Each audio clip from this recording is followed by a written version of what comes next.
خلیفہ کے ہم ہیں خلیفہ ہمارا، وہ دل ہے ہمارا آقا ہمارا، ہمارا ہمارا خلیفہ ہمارا، وہ دل ہے ہمارا آقا ہمارا، وہ دل ہے ہمارا آقا ہمارا۔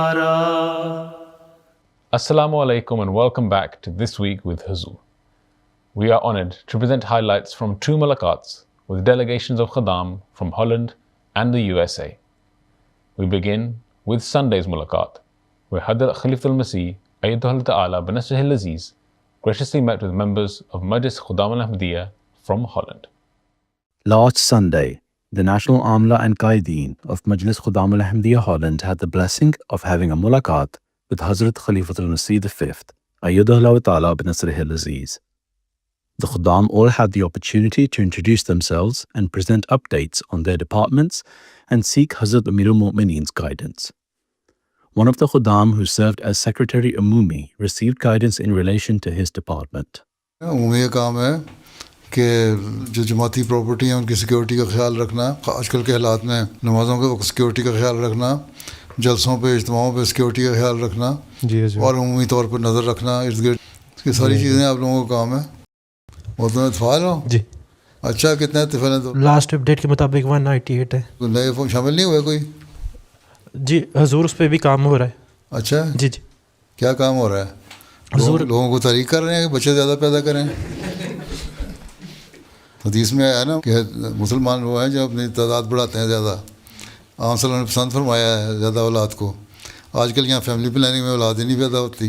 میرا نام نداء ظفر ہے اور مجھے بطور محتمم تربیت کام کرنے کا موقع مل رہا ہے۔ اچھا، ماشاء اللہ، کیا تربیت کرتے ہیں؟ نمازوں کی پابندی۔ اچھا، اللہ تعالیٰ سے عملہ والے کتنے ہیں جو 5 نماز باجماعت پڑھتے ہیں؟ جی سارے 5 نماز پڑھتے جی الحمد باجماعت باجماعت کا فکر نہیں ہے، 5 نمازیں 5 نمازیں تو پڑھنی ہیں، اگر نہیں پڑھیں گے تو عملہ سے باہر ہو جائیں گے۔ جی بالکل۔ باجماعت پڑھنے والے کتنے ہیں؟ وہ اس طرح فکر نہیں ہے۔ بعض لوگوں سے پوچھنے کے بجائے پہلے عملہ سے پوچھو۔ جی ٹھیک ہے۔ جی ضرور۔ نیشنل عملہ پھر مقامی عملہ۔ جی ضرور۔ اگر یہ لوگ نمازی ہو جائیں تو باقی سب بھی ہو جائیں گے۔ جی بالکل۔ ٹھیک ہے جی حضور آج کل ہم دیکھ رہے ہیں کہ کچھ خدام نیکلس، بریسلیٹ اور چینز پہننے لگے ہیں، اور دنیا کو دیکھ کر یہ رجحان بڑھتا جا رہا ہے۔ یہ زیورات پہننا ہے، یہ چیزیں، یہ تو فیشن ہے بلا وجہ کے۔ اگر محترم تربیت جو ہے وہ صحیح ہے اور آپ کا سیکرٹری تربیت جماعت کا صحیح ہے اور لجنہ میں تربیت والے صحیح ہیں اور انصار میں تربیت والے صحیح ہیں، تو اس قسم کی فیشن کی والی عادتیں نہیں پڑیں گی۔ کتنے لوگ ہیں پہلے یہ دیکھیں نا، ٹھیک ہے؟ ان کو بچوں کو بتائیں کہ اللہ تعالیٰ نے جو سجاوٹیں ہیں نا اس طرح کی، ان کو غلط کہا ہے۔ انگوٹھی پہن لیتے ہیں علیہ السلام کی، ٹھیک ہے، بعض لوگ کہتے ہیں جی ہم نے علیہ السلام کا بریسلیٹ بنایا ہوا ہے، لیکن بہتر یہی ہے کہ سجاوٹوں کے بجائے مرد کو مرد بن کے رہنا چاہیے، ٹھیک ہے؟ اور اسی سے پھر دوسری عادتیں پڑتی ہیں، وہاں ٹیٹوئنگ وغیرہ کا بھی رواج بہت زیادہ ہے ہالینڈ میں۔ اسی طرح پھر عادتیں پڑتی ہیں، پھر وہ ٹیٹوئنگ کا شروع ہو جاتی ہے، پھر وہ اپنے بازو چھلانے لگ جاتے ہیں، کبھی مختلف جسم کے حصوں میں کھدوانے لگ جاتے ہیں، ٹیٹو کروانے لگ جاتے ہیں۔ تو ان کو تربیت کی ضرورت ہے، ان سے سمجھاؤ کہ اسلام کیا کہتا ہے مرد کے لیے کیا ذمہ داریاں ہیں، یہ سجاوٹیں یہ عورتوں کے لیے ہیں، اس لیے تم مرد بنو اور تمہارے جو کام ہے وہ کرو۔ وہ کیا کام ہے کہ خدا سے تعلق پیدا کرو اور اسلام کو پیغام دنیا میں پہنچاؤ۔ خدام کی تربیت ایسے نہج پہ ہونی چاہیے ان ملکوں میں، ٹھیک ہے؟ اب محترم اطفال ہیں تو اطفال کی تربیت کریں نا اس نہج سے، تاکہ جو خدام میں جائیں تو ان کو ان باتوں کو پتہ ہو، ٹھیک ہے؟ As the mulaqat concluded, the Khuddam had the opportunity to have a picture with Hazrat Amirul Mu'mineen and received the gift of pens. On Monday, Khuddam from Maryland in the United States had the honor of having a mulaqat. The Khuddam had traveled especially to pray behind Hazrat Amirul Mu'mineen and were blessed to have a mulaqat which took place in Islamabad. The Khuddam all had the opportunity to introduce themselves, after which they were able to ask questions on a range of religious and contemporary issues affecting the youth. آج کل کے دور میں احمدی نوجوان ہر طرف دنیاوی دلچسپیاں اور ظاہری چمک دھمک سے گھرے ہوئے ہیں۔ ایسے تیز رفتار دور میں جو فوری تسکین یعنی انسٹنٹ گریٹیفیکیشن پر مبنی ہے، ہم کس طرح صبر، عاجزی اور استقامت کو اپنی زندگی کا حصہ بنا سکتے ہیں تاکہ ہم اپنی آنے والی نسلوں کو صراط مستقیم پر قائم رکھ سکیں اور اللہ تعالیٰ کی قربت، رضا اور رحیمیت حاصل کر سکیں۔ ڈگری لی ہے آپ نے؟ جی۔ ماسٹر ڈگری کی ہے، بیچلرز کی ہے، 14 سال پہلے پڑھے، جی۔ تو وہاں کیوں نہیں ہم نے کہا پرائمری اسکول میں گریجویشن کر لوں پہلے سال؟ تو اس طرح سمجھاؤ نا لوگوں کو کہ لیڈر پہ چڑھنا ہو نا، فائنل اسٹیپ پہ نہیں چل جاتے، آپ کو ہر ایک اسٹیپ پہ چڑھنا پڑتا ہے، نہیں تو اگر آپ چھلانگ مار کے چڑھنے کی کوشش کرو تو نیچے جا پڑو گے۔ اسی طرح روحانیت کا مقام ہے، جب آپ اوپر چڑھنے کی کوشش کرو گے، ایک دم کہو گے میں 2 نمازیں پڑھ لی آج ولی اللہ بن جاؤں، تو اس طرح نہیں بنتے۔ اللہ تعالیٰ نے تو قرآن شریف میں کہا ہے کہ تم جہاد کرو میرے راستے میں، تو کوشش کرو، جہاد کرو، یو اسٹرائیو ہارڈ، دین میں تمہیں کامیابی دوں گا۔ اس لیے ان کو سمجھانا چاہیے کہ مذہب جو ہے نا اس کو بھی اس یارڈ سٹک سے ناپو کہ ہم نے جس طرح کوشش کرتے ہیں دنیاوی معاملوں میں، اسی طرح دین کے معاملے میں کرنی ہے، ٹھیک ہے؟ اور اللہ تعالیٰ ایک دن میں نہیں مل جاتا، اللہ تعالیٰ کہتا ہے جہاد کرو میرے راستے میں۔ اور جہاد کیا ہے؟ اللہ تعالیٰ نے قرآن شریف میں فرمایا کہ پہلے میری باتیں مانو، پھر میں تمہاری بات سنوں گا۔ تو اللہ کی بات کیا ہے؟ اللہ کی عبادت کرو۔ کیا آپ لوگ سارے 5 وقت نماز پڑھتے ہیں؟ اچھی طرح نماز پڑھتے ہیں؟ حضرت صلی اللہ علیہ وسلم مسجد میں بیٹھے ہوئے تھے، اپنے گروپ کے ساتھ باتیں ہو رہی تھیں، ایک صحابی آئے، انہوں نے نماز نہیں پڑھی تھی، کرنے میں کھڑے ہو کے نماز پڑھی انہوں نے، پھر آ کے مجلس میں بیٹھنے لگے، وسلم کے تو انہوں نے نماز ٹھیک نہیں پڑھی، جاؤ دوبارہ پڑھو۔ وہ دوبارہ پڑھ کے آگے دوبارہ انہوں نے کہا نہیں تو ابھی نہیں، تو انہیں ٹھیک نہیں پڑھی، دوبارہ پڑھو۔ 3-4 دفعہ ان سے نماز پڑھوائی۔ ان سے کہا حضور مجھے تو اس سے زیادہ نماز پڑھنی نہیں آتی، کس طرح پڑھو؟ انہوں نے کہا ٹھہر ٹھہر کے آرام آرام سے اللہ کو سامنے رکھ کے دعا کر کے پھر پڑھو، تو وہ نماز ہوتی ہے۔ تو آپ یہ دیکھیں، آپ ہم اس طرح نمازیں پڑھتے ہیں، اس کے بعد پھر یہ کہ نفل پڑھو، پھر اللہ تعالیٰ ذکر الہی کا اس کو کرو، پھر اللہ تعالیٰ نے قرآن شریف میں بہت ساری حکم ہے، ان کو عمل کرو، کوائٹ نمبر آف کمانڈمنٹس، کوشش کہتے ہیں 500 700 1200، تو ان پہ دیکھو لوگوں کے رائٹس جو ہیں وہ بھی ادا کر رہے ہیں کہ نہیں، اللہ کا رائٹ جو ہے ادا کر رہے ہیں کہ نہیں۔ تو وہ جب ساری چیزیں ہو جائیں گی پھر ایک ترقی کی منزلیں جاتی ہیں، پھر اللہ سے تعلق پیدا ہوتا ہے۔ نہیں تو ابھی تو آدمی پرائمری اسکول اسٹوڈنٹ ہی ہے، جی، جب تک یہ چیزیں حاصل نہ ہو جائیں، ٹھیک ہے؟ اب گریڈ 12 میں جو گیا ہے، کہتے ہیں میں گریڈ 12 سے جا کے ایک دم مجھے بیچلرس کی ڈگری مل جائے، تو نہیں مل سکتی، بالکل ٹھیک ہے؟ کہ میں بڑا ہوشیار ہو گیا ہوں، میں نے گریڈ 12 میں ایک گریڈ لے لیے تو میں پتہ نہیں کیا چیز بن گیا ہوں، کچھ نہیں بن گئے جب تک وہ اپنا گریجویشن کا کورس 2 یا 3 سال کا پورا نہیں کرتے، پھر ماسٹر ڈگری پوری نہیں کرتے، پھر پی ایچ ڈی نہیں کرتے۔ تو جو بھی اپنی دنیاوی اچیومنٹس ہیں ان کا پینیکل جب تک نہیں حاصل کرتے، اس وقت تک آپ کو نہیں پوچھا جاتا نا کہ تم کو ماسٹر، تم کو بڑے کو پوٹینشل، لیکن اس کو استعمال کر کے سامنے نہیں آیا لوگوں کے۔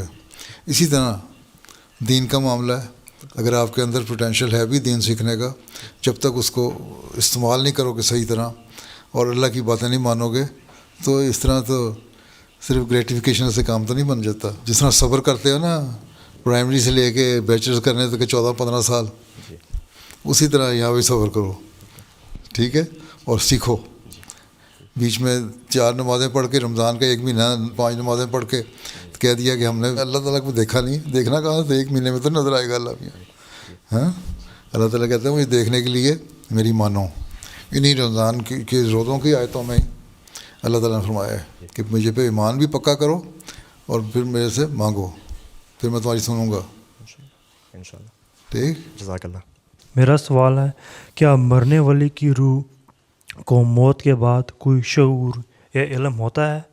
مثال کے طور پر کیا روح اس بات سے واقف ہے کہ اس کے پیاروں کے ساتھ کیا ہو رہا ہے؟ تم نے فلاسفی اور ٹیچنگ آف اسلام پڑھی؟ نہیں حضور۔ نہیں پڑھی؟ اس کو غور سے پڑھو نا، اس میں جواب آ گیا اس کا۔ ٹھیک ہے۔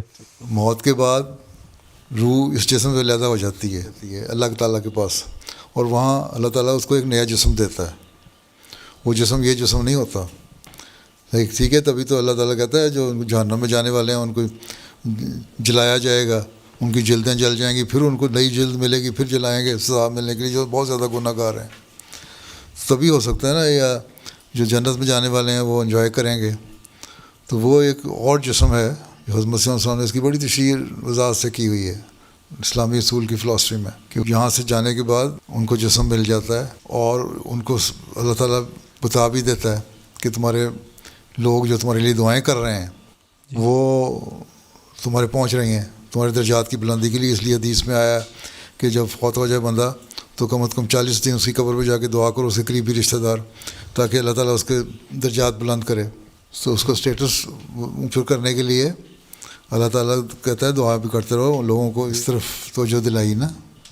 وہ پھر اللہ تعالیٰ ان کو بتاتا ہے کہ ہاں تمہارے رشتہ دار جو ہیں یہ دعائیں تمہارے لیے کر رہے ہیں، تو تمہیں میں اس لیے چلو ایک سٹیپ اور اوپر لے جاتا ہوں. جنت میں تو سینکڑوں درجے ہیں، ٹھیک ہے، مختلف لیول ہیں نا، ان پہ لے کے جاتا ہے اللہ تعالیٰ. باقی یہ ہے کہ پیاروں کے ساتھ کیا ہو رہا ہے، اگر اللہ کی مرضی ہے یہ بھی ان کو بتا سکتا ہے کہ یہ لوگ تمہارے اچھے کام نہیں کر رہے، اس لیے ان کو تو میں اس میں برے حال میں ہے. یعنی بعض لوگوں کو بعض خوابوں میں آ جاتے ہیں بعض لوگ ایسی خوابیں سناتے ہیں اپنی کہ ہمیں اپنا ہمارا فلاں قریبی ہمارا پیارا ہمیں خواب میں آیا اور اس نے کہا کہ تم یہ کام غلط کر رہے ہو، اس کو ٹھیک کرو، اللہ تعالیٰ ناراض ہے تمہارے سے. تو اس کا مطلب اللہ تعالیٰ نے اس کو بتایا ہوگا نا. تو پھر اللہ تعالیٰ نے ایک یہ سسٹم بتایا، یہ تو نہیں کہ کوئی فزیکل باڈی سامنے آ جاتی ہے ہیں. تو یہ جو طریقہ ہے اللہ کا پیغام دینے کا ہے، اس میسیج کے ذریعے سے آ جاتے ہیں، پتہ بھی لگ جاتا ہے. ٹھیک جی، جزاک اللہ حضرت. میرا سوال ہے، ہم حضرت مسیح موعود علیہ السلام اور خلفاء کی کتابیں پڑھنے کی عادت کیسے ڈال سکتے ہیں؟ بچپن میں کامکس پڑھتے تھے یا ناولیں پڑھتے ہیں، یہ کس طرح عادتیں ڈالی تھیں؟ جس طرح وہاں پڑھنے کی عادت ڈالی تھی اس طرح ایک وقت رکھو. پہلے تو کرے قرآن شریف پڑھنے کی عادت ڈالو. جی. پہلی چیز یہ قرآن کریم، جی. اس کو پڑھو، اس کی کمنٹری پڑھو، ٹرانسلیشن پڑھو.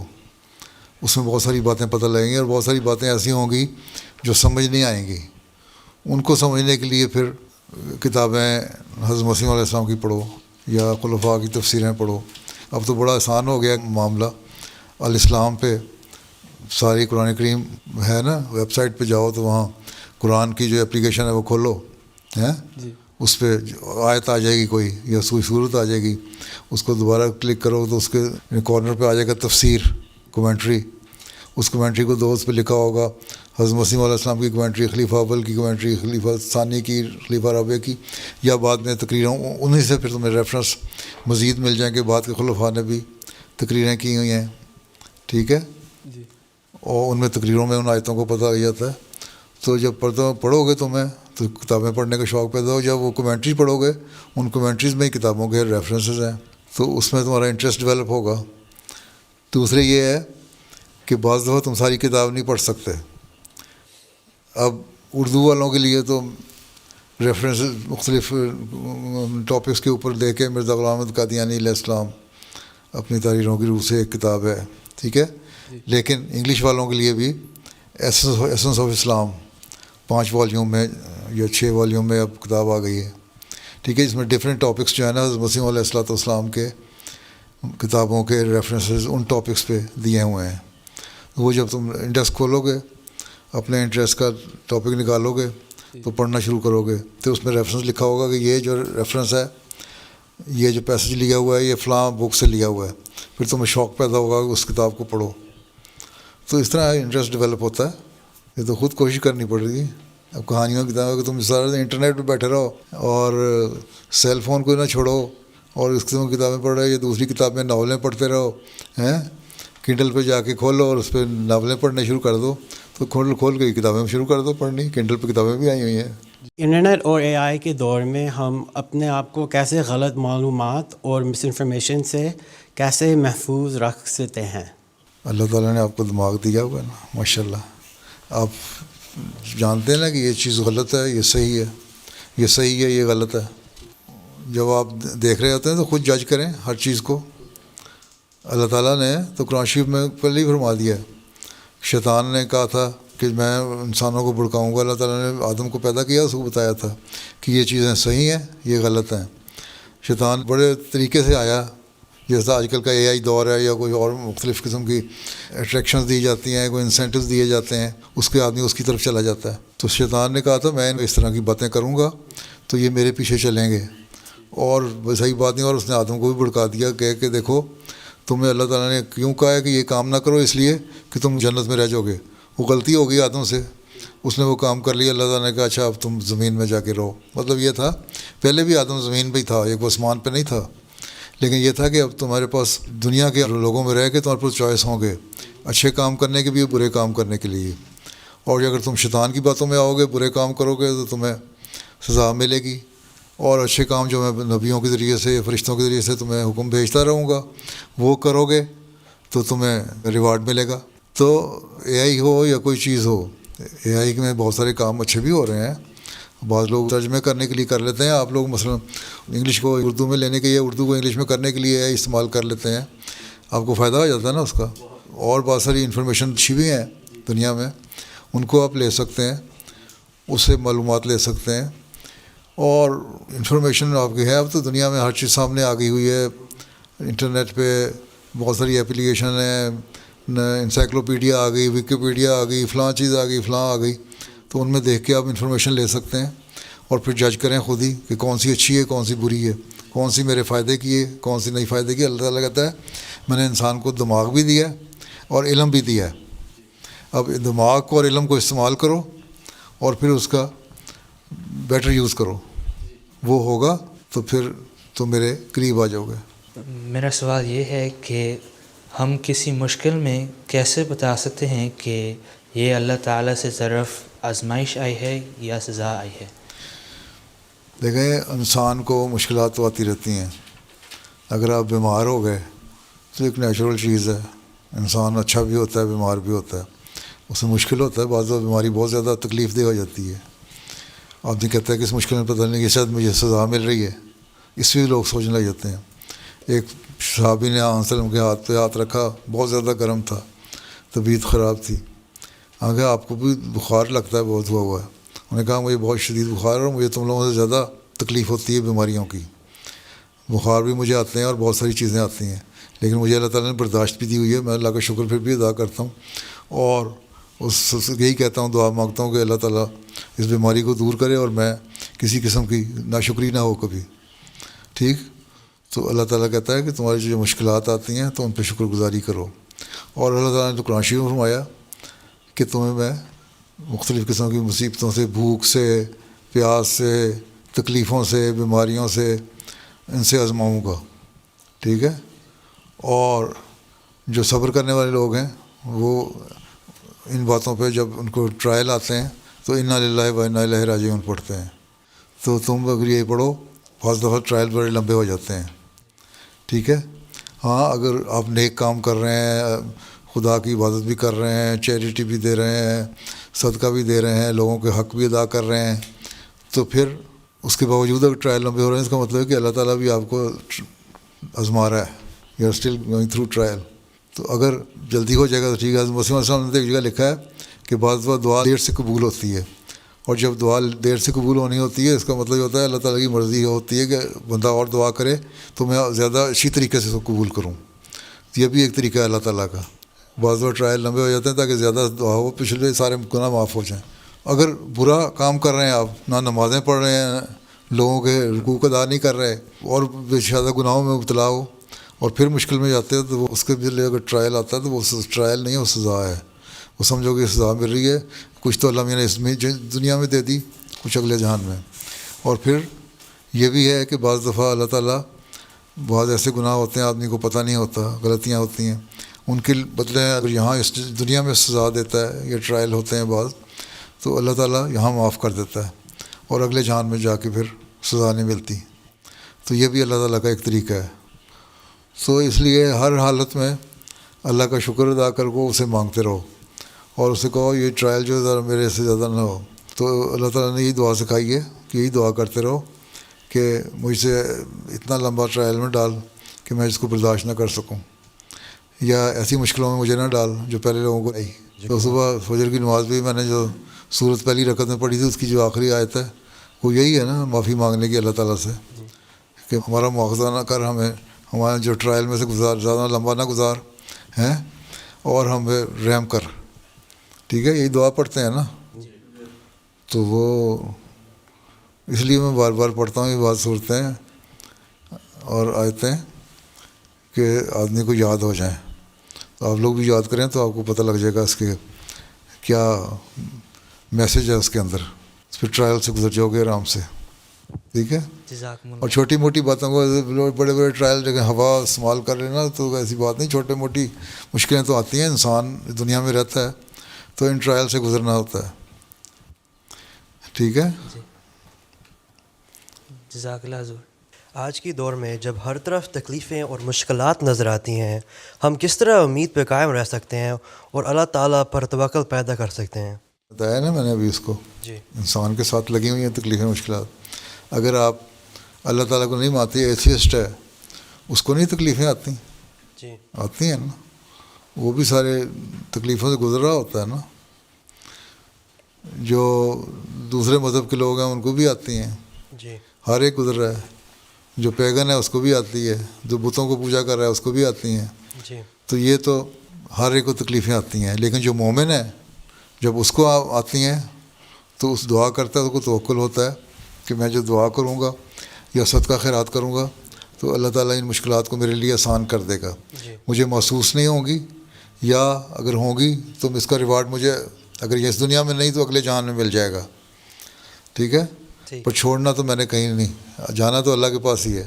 جی. ہیں, اور کوئی راستہ نہیں. ٹھیک ہے. اس لیے اس کو بہرحال اللہ کا ہاتھ پکڑنے کی کوشش کرنی پڑتی ہے. جی. تو جب وہ کرے گا اور اس پہ توکل کرے گا تو اللہ تعالیٰ اس کو ریوارڈ بھی دے گا. جی. ٹھیک ہے. تو اس کے توکل کے علاوہ تو اور کوئی راستہ ہی نہیں ہے نا, اور کوئی جگہ کوئی نہیں. ہمیں کم از کم یہ آسانی ہے کہ ہم یہ سمجھتے ہیں کہ اللہ تعالیٰ جو مرنے کے بعد کی زندگی ہے, جی, لائف آفٹر ڈیتھ جو ہے, اس میں ہمیں کچھ نہ کچھ دے دے گا. ٹھیک ہے. جی. اس ٹرائل میں سے گزرنے سے اسی پہ توکل ہے. باقی ہے کہ اللہ پہ توکل پیدا کرو, اسے دعا کرو, تو بعض وہ یہاں بھی اللہ تعالیٰ دے دیتا ہے. ٹھیک ہے. بعض وہ لمبا عرصہ چل جاتا ہے. ٹرائل کی بات ہی ہو رہی ہے تو ایک شخص پہ بہت زیادہ مشکلات آتی تھیں. 30 سال تک دعائیں کرتا رہا, اللہ میاں مشکل کو دور کر دے, یہ مسئلہ میرا حل کر دے. اور بزرگ تھا وہ, اور دفعہ اس کو جواب آ جاتا تھا اللہ کی طرف سے کہ نہیں منظور. وہ مانگتا ہی چلا گیا. ایک دن اس کا ایک مرید بھی بیٹھا تھا, بڑا اسٹانچ قسم کا اس کا فالوور تھا. وہ قریب بیٹھا تھا اس کے, دعا کر رہا تھا. اللہ کی آواز آئی نا جب اس بزرگ کو, تو ایسا اللہ تعالیٰ نے اس کو بھی آواز سنا دی. دوسرے آدمی کو جو بیٹھا ہوتا, اس نے اپنے پیر صاحب سے کہا کہ جب اللہ کہتا ہے میں نے نہیں ماننی یہ بات تو کیوں مانگ رہے ہیں؟ کہتا ہے اللہ کے داری ہے, میں اس کے علاوہ کہاں جاؤں, اور اسی پر میرا توکل ہے, کبھی تو مان ہی لے گا. اسی وقت دوبارہ اس کو الہامی کیفیت تاری ہوئی, کشفی کیفیت تاری ہوئی. وہی اس کے بزرگ کے جو ساتھی تھا اس کے اوپر بھی وہی حالت تاری ہو گئی. اور اللہ میں نے کہا تمہاری جو 30 سال میں جو تم نے دعائیں مانگی تھیں میں نے پوری کرنی. تو 30 سال بعد دعائیں قبول ہوتی ہیں. اس لیے توکل تھا اس کو کہ اللہ کے علاوہ کوئی اور جگہ نہیں جہاں میں جاؤں. میرا سوال ہے, جب آج کا سیکولر یعنی لا دینی معاشرہ اسلامی اخلاق پر قائم رہنے والوں کو اختلاف, تنہائی اور دباؤ کا سامنا کرواتا ہے, تو ایک احمدی مسلمان کو کس طرح ثابت قدم رہنا چاہیے؟ معاشرے کا کیا دباؤ ہے کہ آپ ڈانس کریں, آپ شراب پئیں, آپ لڑکیوں کے ساتھ ڈیٹنگ کریں, ہیں؟ یہی دباؤ ہے نا جو لوگوں معاشرے میں آپ یہی دیکھتے ہیں نا, ارد گرد آپ کے انوائرمنٹ میں یہی کچھ ہو رہا ہے نا. ٹھیک ہے. تو آپ اس سے کس طرح بچیں؟ لاہور پڑھو, استغفار پڑھو, ہیں, اللہ کو یاد کرو. ہر وقت یہ دیکھو کہ اللہ تعالیٰ اوپر میرے دیکھ رہا ہے, اللہ تعالیٰ ہر میرے ایکشن کو اور میری ڈیڈ کو دیکھ رہا ہے. ٹھیک ہے. جب دیکھ رہا ہے اللہ تعالیٰ تو پھر انسان جو CCTV کیمرے لگے ہوئے ہیں بہت ساری گناہوں سے بچتے ہیں نا, کہ یہ نہ کروں وہ نہ کروں. آج کل تو ویسے ہی وہ بہت سارے قانون ایسے بن گئے ہیں کہ اگر غلط قسم کی ہو باتیں تو اور CCTV سے ثابت ہو جائے تو آپ کو کیس ہو جاتا ہے. آپ ڈرتے ہیں کہ مجھے کیس نہ ہو جائے. تو اللہ میاں کے CCTV کیمرہ جو لگا ہوا اس سے کیوں نہیں ڈرتے؟ ہر بات جو ہے انفارمیشن اللہ کو جا رہی ہے. ٹھیک ہے. لنک ڈائریکٹ لنک ہے. ٹھیک ہے. دن کو بھی رات کو بھی. یہاں تو زیادہ بعض دفعہ اندھیرے میں, بعض دفعہ اس میں سرویلنس کیمرے جو ہوتے ہیں وہ ڈارکنیس میں پوری طرح وہ پہچان نہیں کرتے. تو لیکن وہاں جو اللہ تعالیٰ کے وہ تو ہر جگہ دیکھ رہا ہے, اندھیرا اور روشنی ہو. تو یہ خوف ہو کہ اللہ مجھے دیکھ رہا ہے تو پھر یہ جو معاشرے کے دباؤ ہیں، برائیاں ہیں نا چند ایک، شیطان نے یہی کہا تھا نا کہ میں برائیوں پہ کروں گا. آج کل کی برائیاں کیا ہیں؟ انٹرنیٹ کے ذریعے برائیاں ہیں، عورتوں کے ذریعے سے برائیاں ہیں، شراب کے ذریعے برائیاں ہیں، دوستی کے ذریعے سے برائیاں ہیں، اور غلط قسم کی فلمیں ہیں یا باتیں ہیں، ماحول ہے. اس لیے اللہ تعالیٰ نے قرآن شریف میں فرمایا کہ تمہاری سوسائٹی ہے، تمہارا جو کمپنی ہے وہ ایسی ہونی چاہیے جو اچھے لوگوں کی ہو، اور لغو چیزوں سے بچ کے رہو. تو جب بچ کے رہو گے تم اور استغفار پڑھو گے، دعا کرو گے، اللہ کا خوف دل میں رکھو گے، تو ثابت ہوگا. اگر کوئی مومن نہیں ہے، ایمان دل میں نہیں ہے، تو پھر شیطان نے کہا تھا میں ورگلاؤں گا، میرے پیچھے لوگ چلیں گے، اس کی بات پوری ہو جائے گی. اچھے اخلاق کیا ہیں؟ پہلی بات تو یہ اللہ کی عبادت کرو. جب عبادت کرو گے تو اللہ سے مانگو کہ میں اچھے اخلاق پہ رہوں. پھر جو سارے اچھے اخلاق ہیں ان پہ قائم کرنا، لوگوں کا خیال رکھنا، غریبوں کا خیال رکھنا، یتیموں کا خیال رکھنا، دوستوں کا خیال رکھنا، برائیوں سے بچنا، زنا سے بچنا. یہی سارا آج کل ماحول، یہ انوائرمنٹ ہے نا سارا جو آپ کو اٹریکشن دے رہا ہے، اس سے بچ کے رہیں. اس کے لیے استغفار اللہ تعالیٰ نے کہا ہے تم استغفار پڑھو تو جو آئندہ گناہ ہونے ہیں اس سے بھی بچاؤں گا میں، اور جو پچھلے ہوئے ہیں ان کو بھی معاف کر دوں گا. Sometimes I feel that I'm not worthy enough to read the Quran or go read namaz. How can I overcome this feeling, and how can I get past it? یہ تو کوئی کہہ نہیں سکتا نا کہ کوئی بھی نیک کام کرنے کے لیے I am worthy of doing this thing.